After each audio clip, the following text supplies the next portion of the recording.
लोकसभा चुनाव वोटों की गिनती शुरू हो गई है। अभी तक के आए रुझानों में भाजपा के नेतृत्व वाले एनडीए और इंडी गठबंधन के बीच एग्जिट पोल के उलट मामला उतना एक तरफा नहीं दिख रहा है। रुझानों में कई सीटों पर एनडीए और इंडी गठबंधन के बीच कांटे की टक्कर दिख रही है। वहीं कुछ राज्य ऐसे हैं जो भाजपा को परेशानी में डाल रहे हैं। देश के सबसे बड़े सियासी सूबे और भाजपा के बखिले यूपी में मामला बिल्कुल उलट दिखाई दे रहा है। रुझानों में भले ही एनडीए को बहुमत मिल चुका है, लेकिन इंडिया गठबंधन कड़ी चुनौती दे रहा है। कांग्रेस के लिए भी अच्छी खबर इस चुनाव में सामने आ रही है। कांग्रेस की सीटें रुझानों में 100 के पार जाती दिख रही हैं। 80 सीटों वाले राज्य उत्तर प्रदेश में इस बार राहुल गांधी और अखिलेश यादव की जोड़ी भाजपा को कड़ी टक्कर देती नजर आ रही है। इस राज्य से बीजेपी को काफी उम्मीदें हैं। हालांकि शुरुआती रुझानों में अखिलेश और राहुल की साइकिल और हाथ ने मिलकर भाजपा को पीछे छोड़ दिया है। यहाँ सपा 36 सीटों पर जबकि भाजपा 36 सीटों पर आगे है।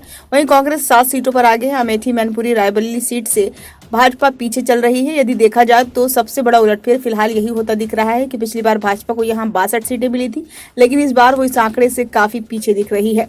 दूसरा राज्य महाराष्ट्र, जहां भाजपा ने कई पैतरे आजमाए, लेकिन रुझानों में फिलहाल अब तक उससे कोई फायदा होता नहीं दिख रहा। महाराष्ट्र में एनडीए गठबंधन 25 सीटों पर आगे है, तो वहीं 21 सीटों पर इंडिया गठबंधन के उम्मीदवार आगे हैं, जबकि 2 सीटों पर अन्य दलों के उम्मीदवार आगे हैं।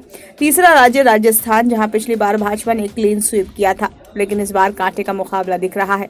भाजपा यहां सिर्फ 14 सीटों पर आगे है, जबकि कांग्रेस 8 सीटों पर आगे चल रही है।